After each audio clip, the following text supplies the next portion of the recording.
And I looked at her and I'm like, what the fuck are you talking about? And my mom, like, it was like everybody held their breath in the room for a second, you know? It was like time stopped for a second. And she said, you have spots on your liver that are suspicious for metastasis, which we knew I had a high chance for, right? Now I know how high. And she said, you need to cancel your trip. We need to do a biopsy right away. And I looked at my mom, and the doctor left the room so me and my mom could talk. And my mom didn't say anything. And I'm like, Mom, I'm going to call Sean Johns real quick. So I call my friend and I'm like, hey, Sean. He's like, what's up, girl? How's the doctor appointment going? I'm like, so about that. Shit happens. Shit happens to you and me. It doesn't matter if you're a wizard, a king, or a queen. Even if you are magic, you gotta agree. It's worth it to talk shit out, no matter how messy. Shit happens.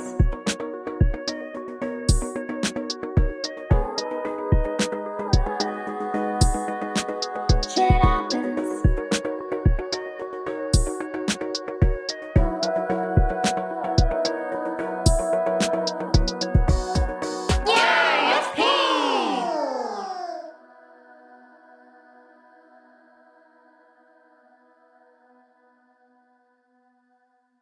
Just FYI, this episode was recorded February of 2024 and it is now February of 2025. But with February being a month of love, self-care and self-love are very important. And health and wellness are a big part of self-care and self-love.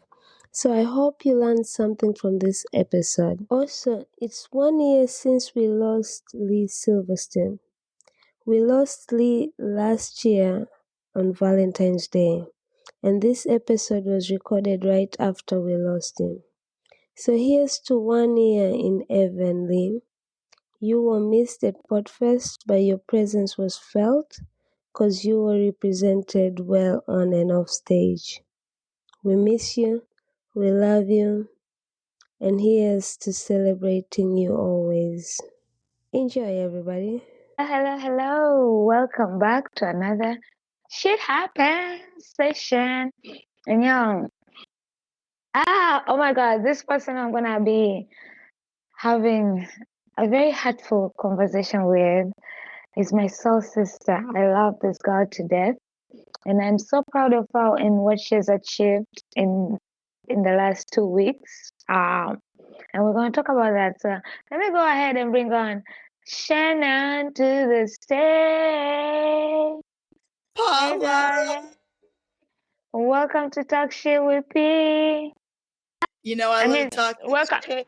Welcome to Shit Happens. Like, I keep forgetting that this is Shit Happens, but it is part of Talk Shit with P. So either way, and yes, you do like talking shit. So you're right where you need to be. I am, because shit happens and I love talking about it. So it works. You know, shit happened to me. So, yeah. Shit happened to you because, baby, you were misdiagnosed for several years. Like, what the fuck? Yeah. 12 years. I had symptoms from when I was 17. Went to my pediatrician. I said, I have a stomachache every day. I'm having blood in my stool. The water was like literally like red, like bright red water in the toilet. And he said, oh, you probably have an ulcer or take some antacids. He actually said Zantac, which we know isn't good for us anyway now. But that was in 1999, and the symptoms just got worse and worse over the years. And then it got to the point where it was so persistent that I had to be like, there is definitely something wrong. Somebody is missing something. This is not just heavy periods. This isn't cysts. This isn't a bladder infection. This isn't hemorrhoids. This has got to be something. And yeah, it took I was in Jamaica doing my bachelor's at the time, and I'd go to the emergency room and get doped up on morphine for the pain. Not that I was a drug addict, but I would literally be doped up on morphine and go straight to class. And I don't know how I got through it. I finished my final year. I was actually admitted into the hospital when I had to do my final project for the end of school for my final year. And I did my final project while in the hospital. I was anemic, severely anemic. I was out of breath just walking a few steps. And I had a fever of 103. They wanted to do a blood transfusion in Jamaica, which is really risky anywhere, but especially there. And I said, why? And they're like, oh, probably your heavy periods. And I'm like, I'm eating healthier than ever.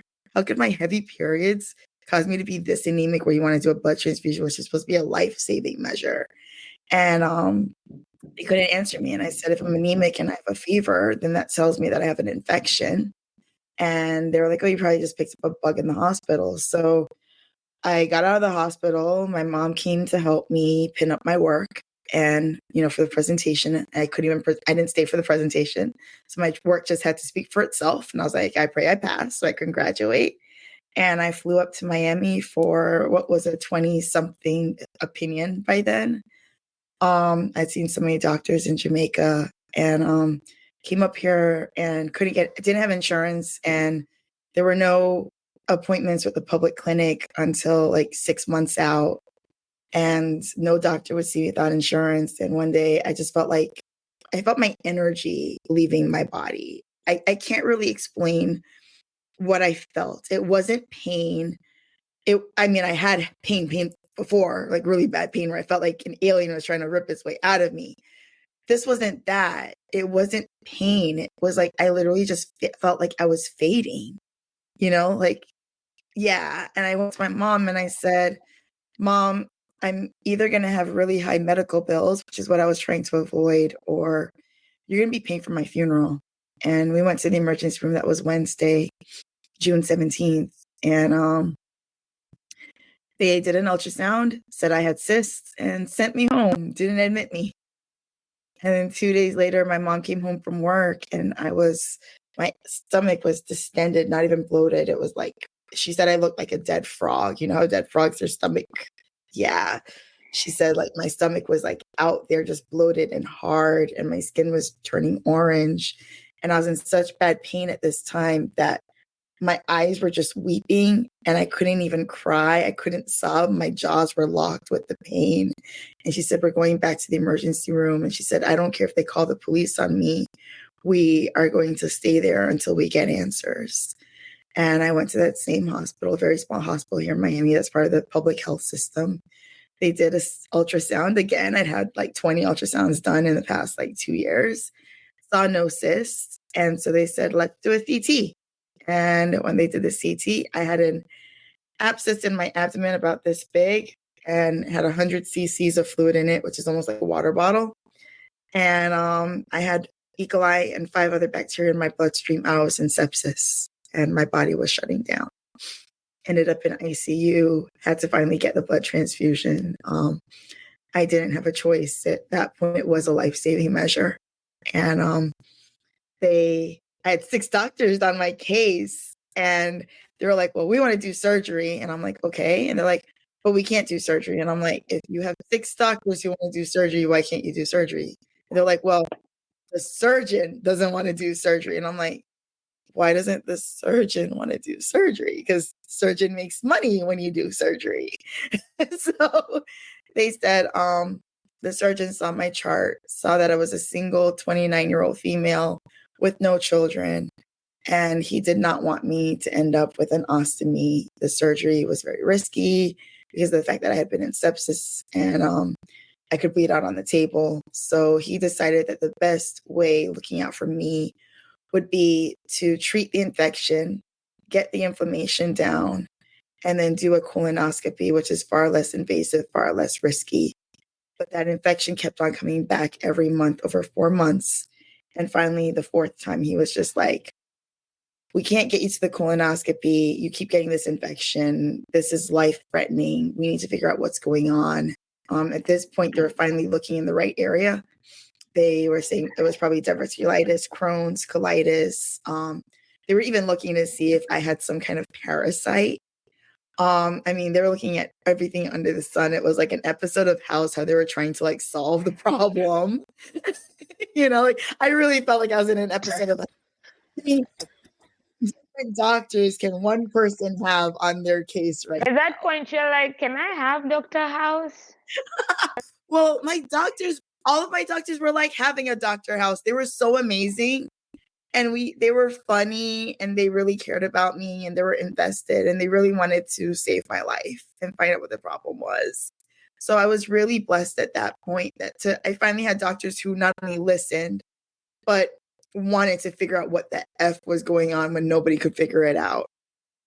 And so at this point, he said, we're going to have to do surgery. So I went into surgery the night. He loved working overnight. That's why we're best friends. Cause I'm a night owl, as you know, I don't sleep. And he would come into my room at 2:00 in the morning and just flip the light on and be like, what are you doing up? And I'm like, what are you doing here? He's bright-eyed and bushy-tailed. I'm like, okay, dude has issues. So we went into my surgery Saturday night, because not Saturday night, but it was October 4th.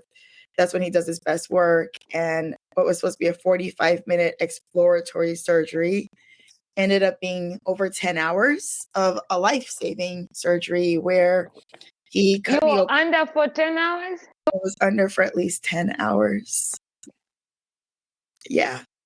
So he opened me up and he found cancer. Luckily, he didn't do it laparoscopic, or I probably wouldn't be here. He found cancer. He found colon cancer, stage 3C. When he opened me up, he thought it was stage 4 because I looked so bad inside. I was such a mess. He said my insides were falling apart like wet newspaper. When he would pick up my intestines, it would just, he took a foot of my colon, and in that foot, I had between 15 and 20 polyps at 29 as a perfectly healthy young woman. And he cleaned me up and he closed me up. And a week later, my mom asked the doctors to not tell me about my diagnosis until I was lucid. It took me a week to come out of all the pain meds because I was under severe pain, and all of the anesthesia, that fog. It took me a week to be lucid again and coherent and not be hallucinating. And finally, the first thing that I remember is I had my doctor sit down on my bed, put his hand on my knee, and he said, so, we did surgery. And I'm like, yeah, I remember that. And he was like, well, and he was taking a really long time to tell me what the F he had to tell me, Paula. Like, he was going so effing slow. I'm like, oh my God, I am effing dying. You're like, just get with it. Like, what the fuck you gotta say? Like, he's like, so, we did surgery. And I'm like, yeah. And he's like, well, we opened you up. And I'm like, yeah. Like, isn't that something you need to do in order to do surgery? Open me up? And then it was like, once he got to that point, it all went like fast after that. Like, he couldn't even get it out fast enough. And he was like, well, you have stage 3C adenocarcinoma of your colon, your T1M0 1, whatever. And then he was like, so I heard, he's like, so you basically have colon cancer. That's what adenocarcinoma of the colon is. I'm like, I understand that. And I'm like, calm. So he's looking at me like I'm weird, but I'm just like, I thought I was going out of my mind. Like, when you're in pain and you're sick and you're having diarrhea and constipation and you're throwing up and you're nauseous all the time and then you're tired all the time and doctors can't find out what's wrong with you, You start think it's in your head. Very great. So you're just excited that there's an answer. Finally, yeah. Yes. I was so relieved. I was like, well, at least now I know what the fuck I'm fighting. It's not some alien in my body that I think is there and nobody's seeing. You know what I mean? I'm like, okay. How cool would it have been if an alien was inside your body trying to take over your body? That would have been so dope. But technically, that's kind of what cancer is, right? I mean, when you really think about it, that kind of is what cancer is, just on a microscopic scale. That's how I looked at my cancer. Like, I was fighting this invisible alien in my body trying to kill me. And at least now I knew what the F I was dealing with. I knew I wasn't crazy. But here's the next part. He then said, because then I was like, okay, God, we got this. It's going to be one heck of a fight, but I know we're going to get through this. That was my thought. I was good. I was a little shocked, but I was good. And then he said, and you have an ostomy. And that's when my entire world fell apart because I did not know how I was going to deal with it. He wanted me to look at it, and he pulled up my gown for me to look at it, and I cried and I threw up. Wait, And what does that mean? You have an ostomy. yeah, because I don't know what the fuck it is, and I don't want to pretend like I do. Okay, well, I appreciate that, and I'm glad that I can, a lot of people don't know, and there's a really big stigma about it, which is why I couldn't cope with it. And I wish that what we have now in social media existed in 2011, because now I see people living with it, younger than me, and they're fine. And if I had seen that then, I would have dealt better. But what actually happened to me was he cut, your colon is shaped like an upside down U, right? Mm. And you have what is ascending coming from your small intestine up to your transverse, which goes across horizontal. And then you have your descending, and then it curves like this and goes down to your rectum, right?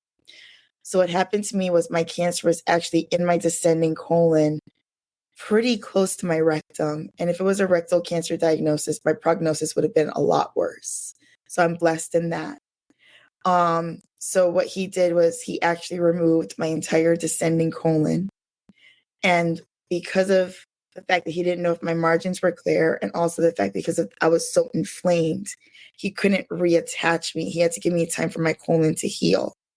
So what then happens is they stitch close the end of my rectum, the top part of my rectum. They stitch that closed, they stapled that closed.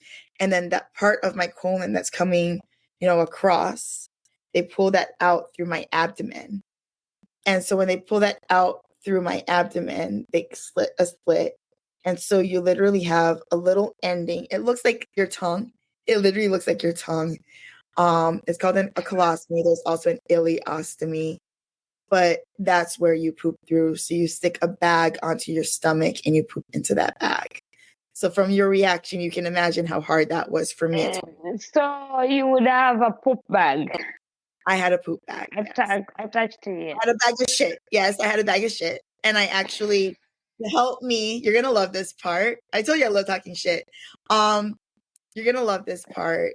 To help me cope with it, I decided to give it a name. And I had an ex-boyfriend at the time who I had really loved. We lived together. And his first name was Andrew, but I have a cousin named Andrew, so I didn't want to name my shit bag Andrew. So I gave it his middle name, and his middle name was Hassani. So I called my bag Hassani, and people would ask me, why the name Hassani? That's such an unusual name. And I'm like, I named my bag of shit after a bag of shit. Shout out to Hassani. So how long did you have the poop bag for? I had it almost a year and a half. I had it for almost a year and a half. My surgeon wanted it to be permanent, and it really affected my quality of life in a really bad way.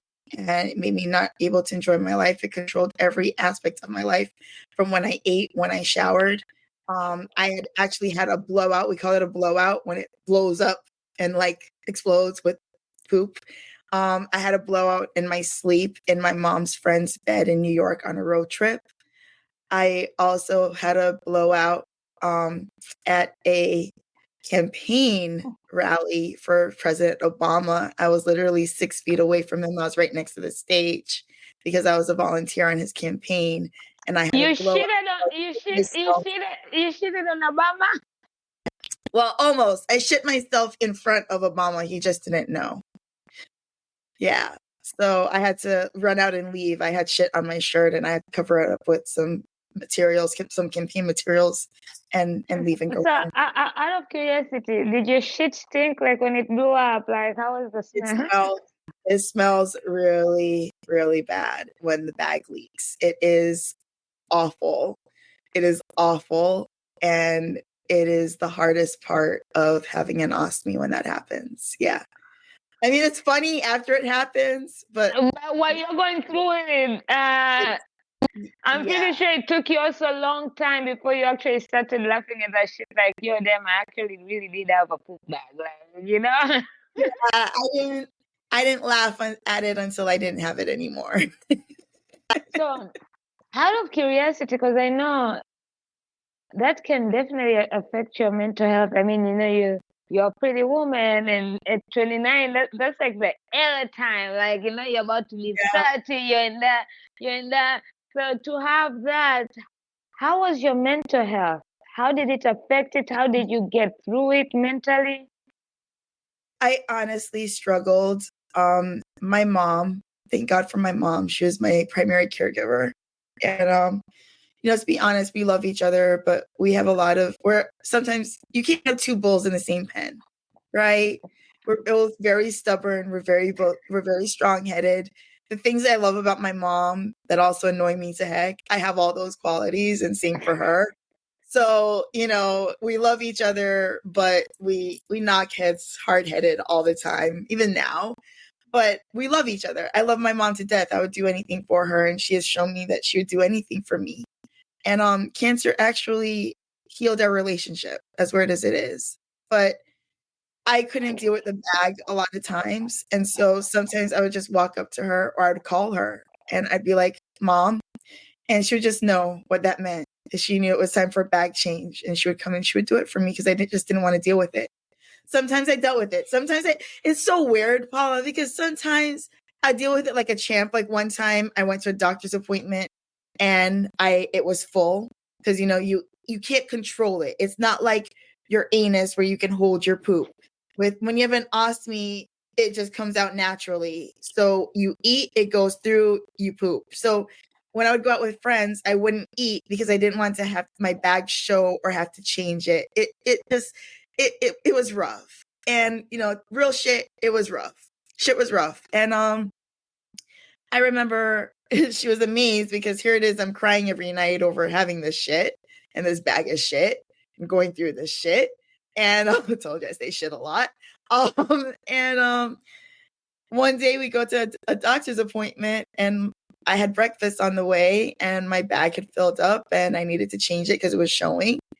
And I didn't like when it showed. I didn't like people knowing that I had it. I didn't want to risk it blowing out because if it fills up too much, it's going to just come off, It's literally it's like just stuck to you with tape. It's like, it's not like it's yeah. So it can just fall off or if it gets wet or you get sweaty. It's really a tricky thing. And I had to change it and I just pushed the car seat all the way back in the parking garage, take out my little kit with my extra bag and stuff, take off my bag, put it in a trash bag that I had in my little kit, stuck on the new one. And I said, okay, Mom, we're ready to go. I wiped my hands with some wet wipes and some hand sanitizer. And I'm like, we're good to go. And she looked at me and she's like, just last night I had to change your bag for you and you're crying. You just handled it. But I had times when I would just push through. And then I had times when I just didn't want to deal, and it was just, you never knew how it was going to go. And yeah, it's basically some of the shit that I went through. So I finally got my bag reversed, my ostomy reversed in January of 2013. I was diagnosed October of 2011. I went through 12 rounds of rigorous chemo. It's called Folfox. It's really hard on your body. Each treatment was every other week, and each treatment was 3 days continuous. So I still have my little chemo port. I don't know if you can see it. So they would attach me to chemo on Wednesday. I'd go in 8:00 Wednesday morning. I actually have to be there by 7:30. Start treatment at 8:00, be there until about 6, getting infusions. Then at 6, they would attach me to a pump in my port again. And I would go home with that pump and then disconnect from that pump Friday afternoon. So 2.5 to 2 3/4 days on chemo straight, even while I was sleeping, for every other week for 6 months. And I gained 60 pounds in my first 6 weeks of chemo, 70 pounds altogether. I'm still struggling to lose that weight. So the body dysmorphia is real. But isn't that kind of amazing how you gain weight? Because the idea of most cancer patients, they lose weight, right? Mm-hmm. It had a lot to do with the steroids because I gained weight and I was barely even eating. And then it also had to do with the fact that the only things that I tended to want to eat because I had no appetite was basically mashed potatoes and popcorn. So, and I wasn't eating much of it, but yeah, the steroids tend to bloat you up and it can mess with your metabolism and all of that. So yeah, but I'm alive and I'm grateful Amen. for life, and I don't call it my extra time. I call it my gifted time. And the way that I look at that is, what am I going to do with the gift that God gave me? How am I going to pay that gift forward? And we're going to talk about that. But first, you have been cancer-free for 12 years. Am I right? You are right. And congratulations for getting through that. I mean, for getting through shit bag, and getting through that and coming on the other side and realizing that, yes, life can be fucking tough, but there's other shit, right? So these little things don't bother you as much, because if you can get through that, right? What is this little shit? Like, I mean, I remember I was working when I first started working, after getting through that. So I managed to get out of the hospital after 6 weeks in the hospital, almost dying. I had lost so much muscle mass. I had to relearn how to walk, basically, and do PT in the hospital, starting with a walker to regain my strength. And after being in the hospital for 6 weeks and about to be discharged, my surgeon said, not so fast there. I'm ready to sign the paper. I'm like, yo, I want to go home. And he's like, not so fast there. I'm like, okay, what's up? He's like, you've been out of breath and your heart rate is a little elevated. I want to run some tests.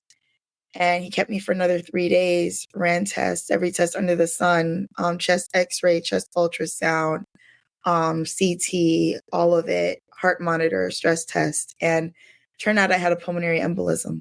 So I could have gone home and died, But after I was finally released from the hospital that Tuesday, I had my first oncology visit that Thursday, flew out to Jamaica Friday evening, walked in my graduation Saturday morning, had a little brunch party Sunday, took my photos Monday morning, flew back to Miami Monday afternoon, and had my first chemo that Thursday.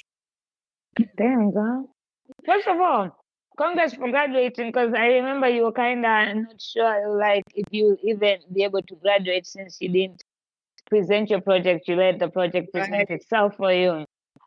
So, like, that's incredible to be able to, to go through all that and still do your finals and still make it for graduation. Like, you should be very proud of yourself, like, for being able to overcome all that bullshit. I'm just stubborn as shit. My mom says I'm defiant, but that defiance got me through so much. And I thought it's that Jamaican blood in you, It is. It's that Scotch pepper in my blood. No, I think what it was that I had almost died to get that piece of paper. And so what would be the point of getting it if I couldn't go and get it in person? And there was actually an empty space next to me at the end of the aisle because we thought I was going to need a wheelchair because I was so weak and I'd lost so much weight. And I was able to walk. I needed help. I had 2 classmates, one gentleman on each side of me. I was escorted up the aisle. I was able to walk across the stage on my own in heels this high because I said I was going to walk in heels. I wasn't going to just walk. I wanted to rock ass heels. And I walked across the stage, got my degree, and walked down, and then had help back to my seat. But I did it, and then that wasn't enough because I'm crazy.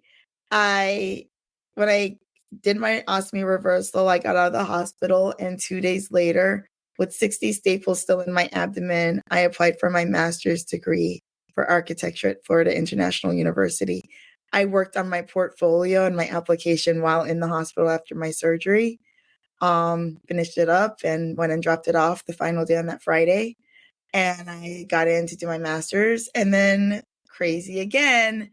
That summer before I was to start my master's, my friend Sean Johns, who I love, he got me the opportunity to work in England for 2 months with a design build firm that does luxury housing for people over there outside of London in Cobham. And I was ready to book my flight. I had just gone in for results from my scans, just routine. This is 2 years after my diagnosis at this point, 2013, I was diagnosed in 2011. So I knew there was still, I just read, Paula, this is how much I avoided statistics. I just researched the statistics for stage 3C colon cancer. With stage 3C colon cancer, you have a 70 to 80% chance of recurrence within the first 5 years. I just found that out because I didn't want to know that when I was going through it. And Because it would have fucked up with your mind, and it would have even made you not fight as hard because you'd be like, what the fuck? Yeah, I mean, my doctors told me I had a high chance of recurrence. They didn't tell me how much. But I mean, they could have told me numbers. Numbers are numbers, you know, even if it's a 99% chance, somebody has to be that 1%.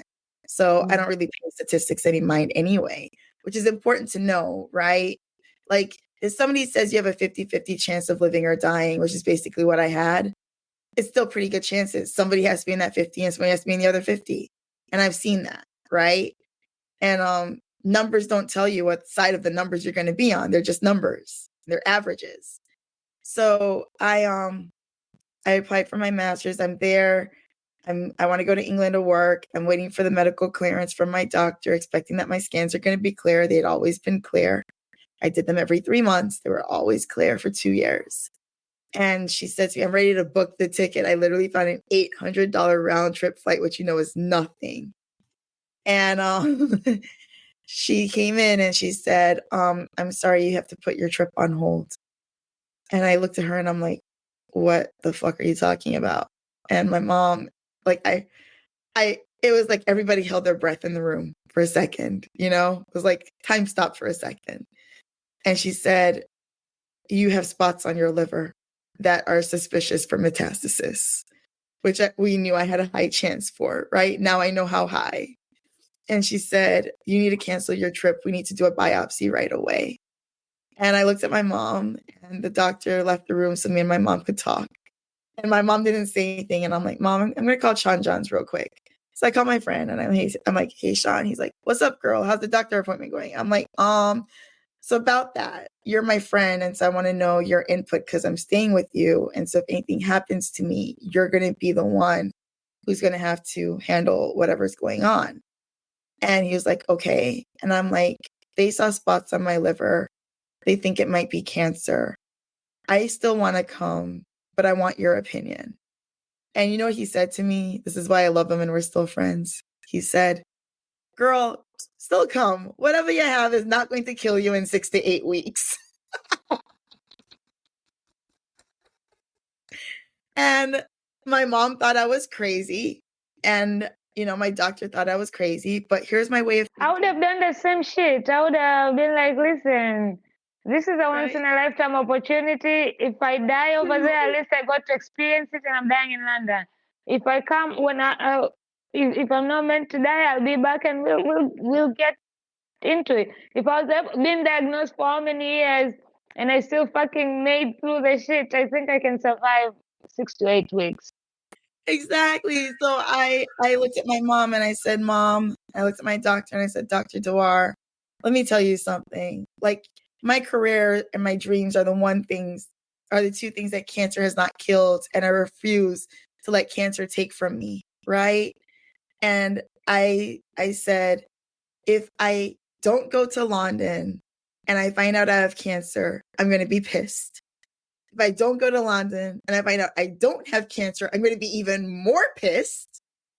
And I said, if I go to London, come back and find out I don't have cancer, I'm going to be happy. And if I went to London and find out I have cancer, I'm going to be happy I went. So the only way that I'm going to be happy is if I go, right? Cancer or not, like you said, Paula, cancer or not, the only way I'm going to be happy. Going. Go. So I went. And I came back and I started my master's still thinking that I might have stage 4 cancer. But my way of thinking of it was I don't have stage 4 until they tell me I have stage 4. So what happened? Did you go get checked? Did you have it? Did you not? So it took many biopsies, many tests. It took 5 years. I did not find out that I did not have cancer in my liver until 2018. It took 5 years. 5 years. So at least you went to London. And I did my master's and I lived my life. And I started my career and I lived my life. And, you know, that's I might not have been stage 4. I was stage 3C.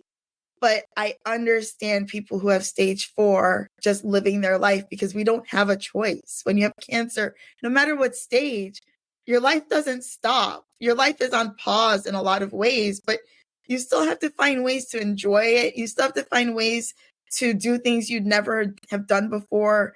You still have to find ways to explore and be adventurous and try new things. And you have to find ways to still have dreams and goals and to achieve them. You know, you can't, especially being young, you can't just say, I have cancer, F it, I'm not going to live anymore. You have to find ways to live despite going through treatment, despite going through tests, despite not knowing if you have stage 4 or not. Like for me, being 12, Despite the statistics.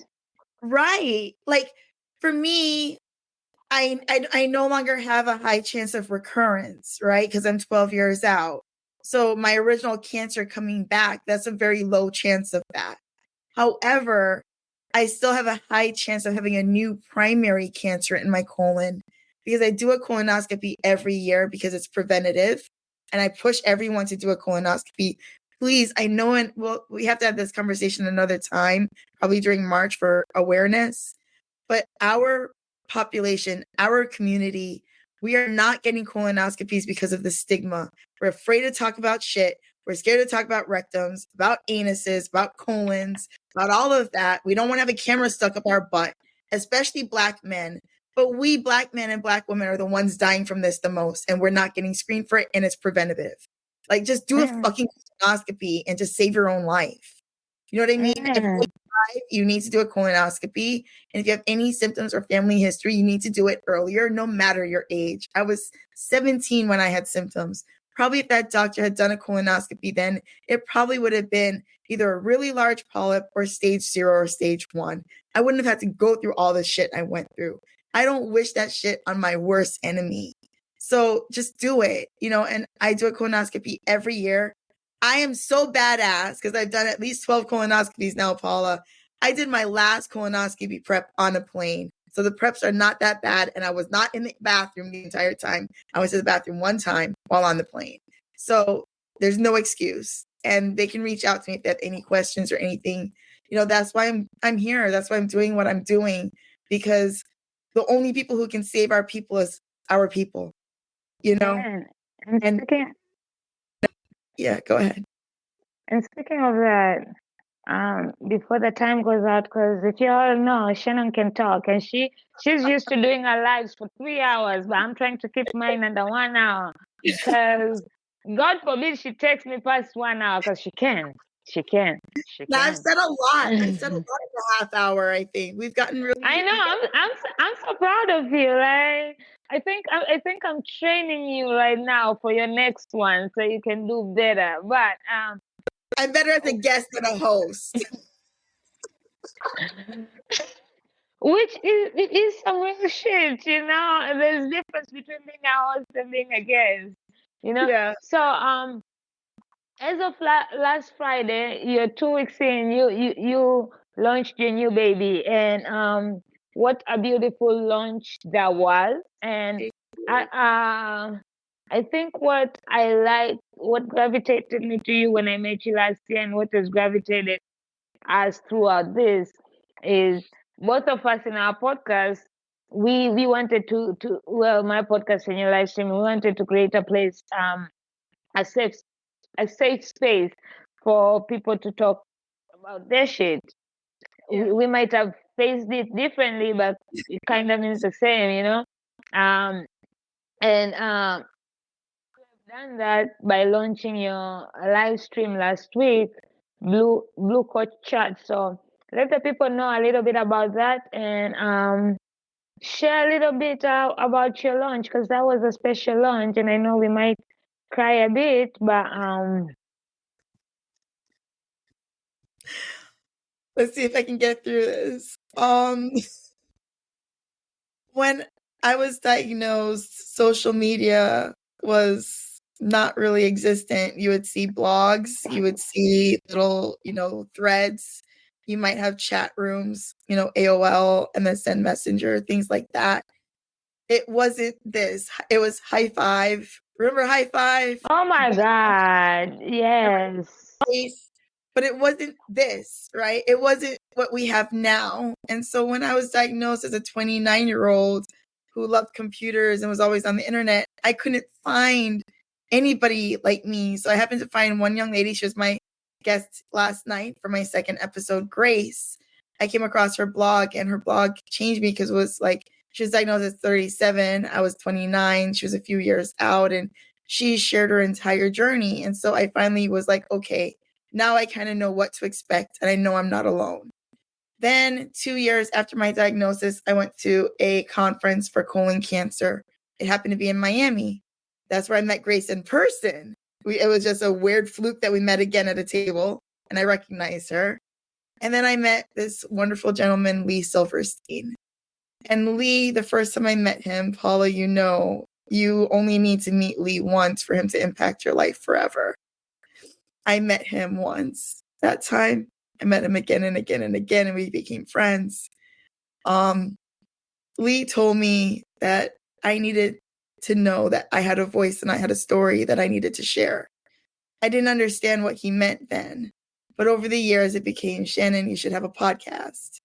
And then it became, you know what?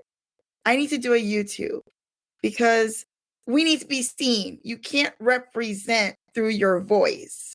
And for colon cancer and the fact that I'm trying to get the word out that we people of African descent are at a higher propensity for having this disease, people have to see I look like them.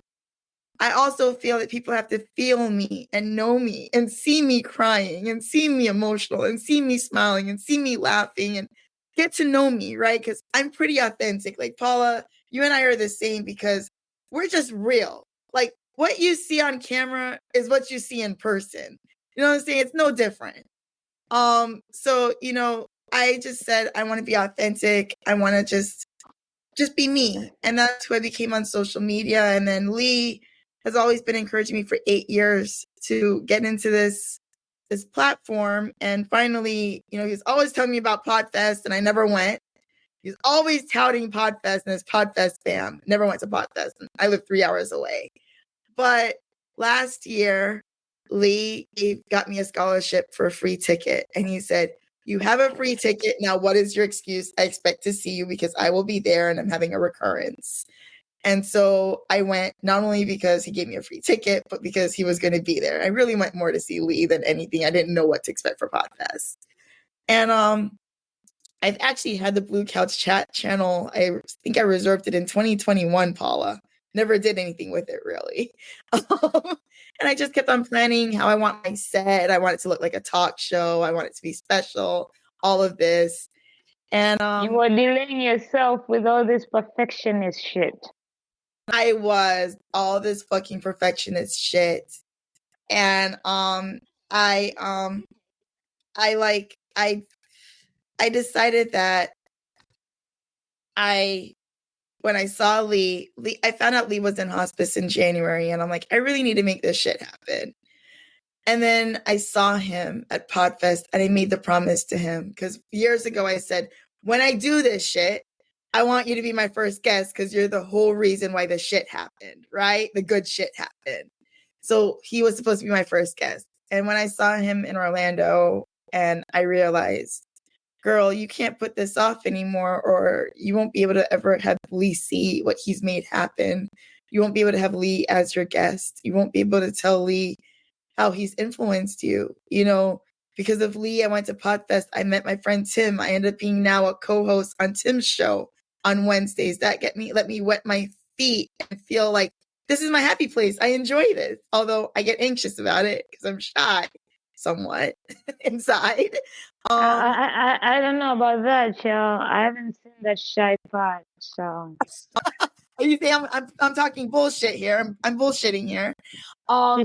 She's shit talking for real, for real. I do have social anxiety. And then when I get out in the space, then I'm like a total extrovert. But to actually get there, I have this anxiety. And even coming on camera, I have anxiety and I have to breathe through it. And then I'm okay once I'm on camera. It's just this weird thing. Nothing in my life makes sense. But I started Blue Couch Chat, and I made the commitment, the hard commitment at Podfest during the gratitude ceremony that I was going to start it within a week, and I was going to have Lee as my guest. And then I told Chris that I wanted it to be a celebration of Lee and having guests on to say how they felt, and I'd be honored if Chris would be on it. And Chris was my first, like, yes, let's do it. He was like, that is beautiful. I love it. You tell me the time and the date, and I will be there. I will make sure that I am available. And when Chris said that, I was like, okay, I really need to do this, because if Chris okays it, then I'm on to something. And within a week, stealth mode, because I couldn't tag Lee because I wanted it to be a surprise. I wanted him to think that I was just interviewing him like everybody else was at the time. But I'd already interviewed him with Tim, so I didn't want to interview him again. And he had an interview on, Man Up to Cancer podcast. So I was like, I'm going to just ask him a few questions that I want to ask him. And then after that, the rest of the show is just people coming on like you, Paula, and saying how much they love him. And it was a total act of love. I mean, when I made that commitment at Podfest, I didn't even have a freaking logo. But you see how things work. Once you already give a timeline or say it to people where you know they're going to hold you accountable, you get into the action mode, because now you're like, okay, there are people who are going to hold me accountable, people who I admire, and people who want to make proud, and I don't want to let them down. So now there's that need. That's why we always say, if you really want to get something done or to achieve something, tell the people who are going to hold you accountable, because that's how you're going to get it done. Yeah. But if you keep it alone inside, nobody knows what you have planned. So even if the day comes and you didn't do shit, nobody's expecting it. There's no shame or anything of not achieving. Right. And, the funny thing is, like, remember you and I were talking, and I was like, when you sit around waiting for the perfect time, you'll never be ready. There's no perfect time, yeah. Because there's no, first of all, perfect time. Because but when the perfect time does come, you create. I am a firm believer that you create the perfect time, even the perfect moment. Because imagine if you were waiting for the perfect time and you were still doing this shit. We lost Lee on Wednesday. Okay, we don't know if that would have happened or not, but now you'd be sitting here like, damn, now he's not gonna see me do this thing. Now he's not gonna but you literally gave him a celebration of life. He got to sit there and watch us pour into him. Like, when I tell you, one of the most amazing, emotionally beautiful launch I've witnessed is yours, because not only the people were able to come on the stage, but did you see that chat? Like, even the chat, people, shout out to Nancy and Brian and people on the chat cheering on you. And it was such, you gave us, because remember I was like, oh man, and I had Lee's number, and I had it in my head to check up on him, but I hadn't done it because we literally thought there was still time. Like, we knew it was coming, but we just didn't think it was gonna come this soon. But in my head, I'm still like, but Paula, you got to tell him everything you needed to tell him, and he had it. He saw you. And I keep on replaying that part as soon as I came on the stage, and was like, Paula! It just is in my head, like in a sweet but painful way. Like, it's so nice to watch, but it's also so painful to fucking watch. But to know that he was so excited to see me and to allow me to pour on him, you gave us that. So now your launch day means even more because of the aftermath of what happened. I'm still being tagged in posts, and I can't keep up. And, people are out. Speaking of that, you need to go to Instagram and approve my invitation to collaborate, because I did post something. Okay. I'm not on Insta much. I need to be better about that. Thank you for calling me out on that. You know, one thing I'm going to do is call you out, girl, because I am just all about calling people out on their bullshit. No, I'm just... But, I'm grateful that my launch was the way that it was, because if I had just interviewed him years before, it wouldn't have been the same as what last Friday was. It wouldn't have been as special. And We literally got to say bye to this man without knowing we were saying bye. see you later. It's a see you later.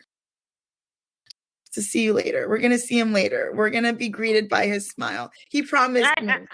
I don't know, man. By the way my life is going, I might be going to a different side of the world, you know? 'Cause Nah, my girl, you're too good of a person. God's not gonna send you to hell for a few fucks and shit. I'm sorry. You and I are gonna be down there together. We're gonna be like fanning ourselves like, man, it's hot.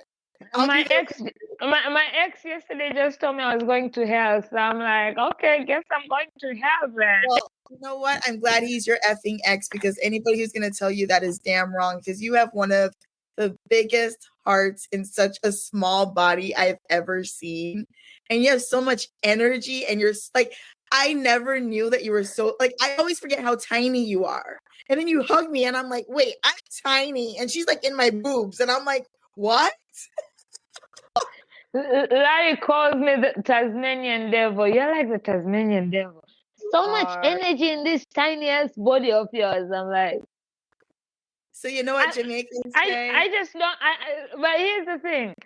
Podcast just gives me a different energy, because I do not have the podcast energy that I bring. I do not have it in real life. Like I do have energy, but not the podcast energy 24/7. So I don't know if it's just the excitement of being around people who just pour onto you that just makes it. Because I don't know how I survived 4 fucking days being on top of that energy. Like, and the thing is, even when I'm running a little bit low on battery and I need to go recharge, people come to me and they're like, what's wrong with you? Are you okay? Did something happen? I'm like, no, I'm just tired. Like, I'm trying to tired.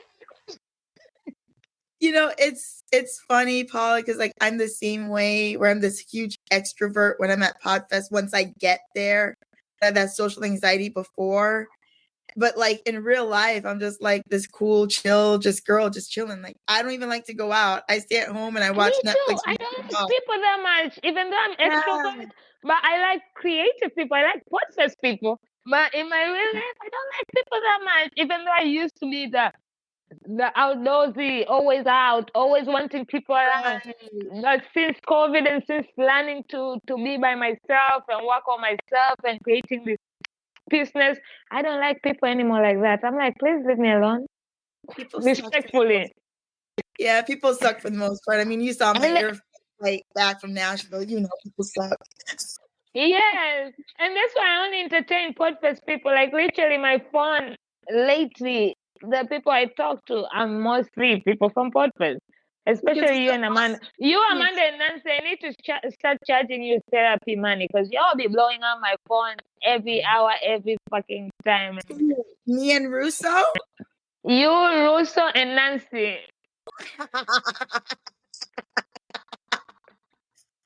Russo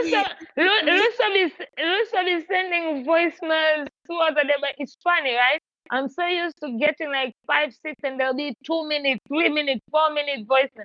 But then on a day when it's so quiet, like if the whole day I haven't even received a message, I'll be like, bitch, are you okay? Because now I'm feeling like, why ain't I received even one voice note today? Like, what's going on? So Amanda Russo made me cry 4 times yesterday. And one of the times, birthday today, so yeah, I've been sending her voice messages. So the funny thing is yesterday I'm at the nail salon and she sends me a message and I'm crying. And then this is what happened. Do you see my ring fingers? That's the We Have Cancer podcast logo for Lee. Oh, that's sweet. Nice. It is very. So I also want to tell you, because I announced it last night, but I have decided to dedicate my entire YouTube/live stream Blue Couch Chat in Lee's honor. So there will be a picture of him and in honor of Lee Silverstein at the beginning of every episode. I'm so proud of you, and you'll be so happy you keeping his legacy going, as that's what you wanted. So we have 7 minutes and we need to wrap this up. So before we go, let the people know what Blue Coach Chat is about and where they can find you. Okay, so Blue Couch Chat, the idea of the name, kind of like Red Table Talk. So it's easier to remember for our community, right?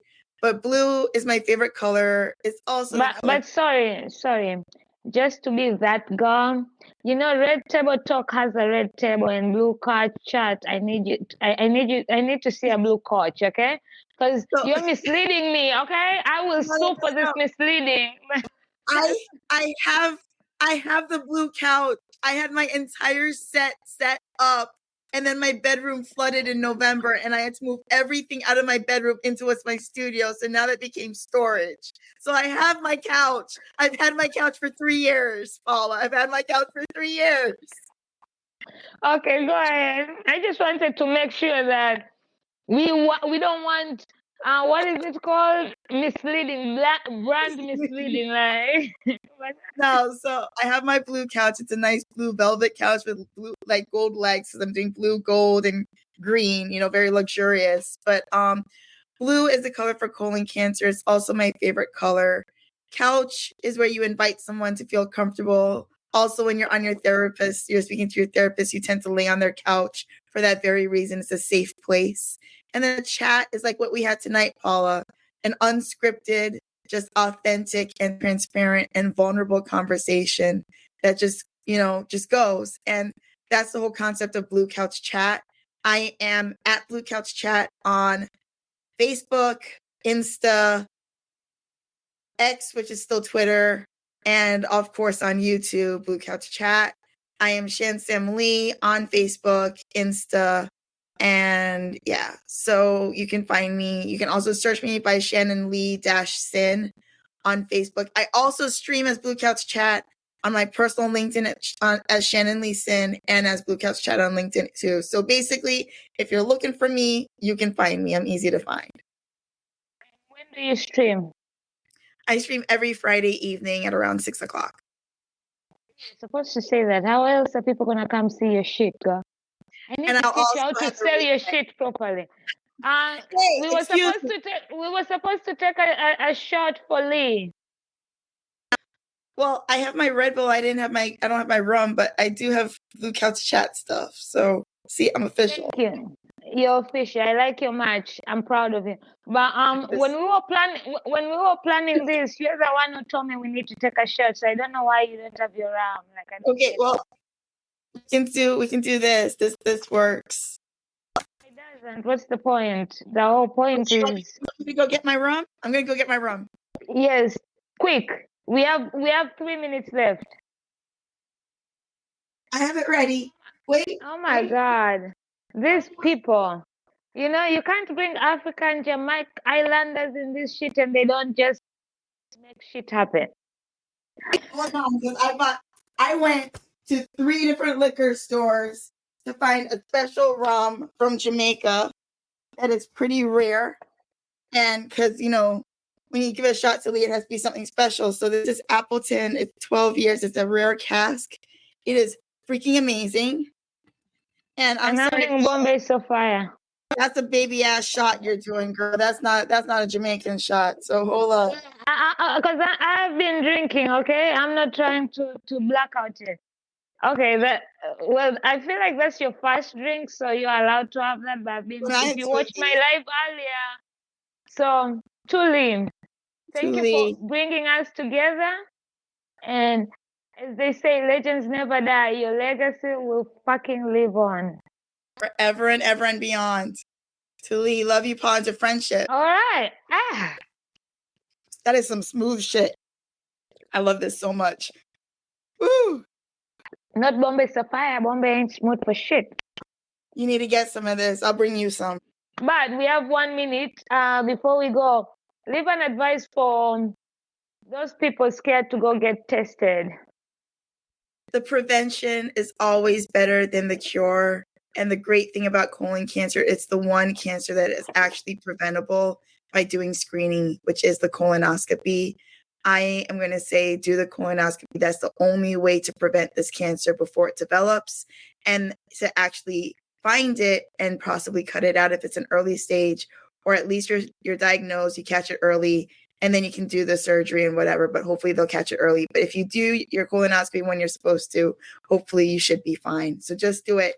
Healthcare is self-care.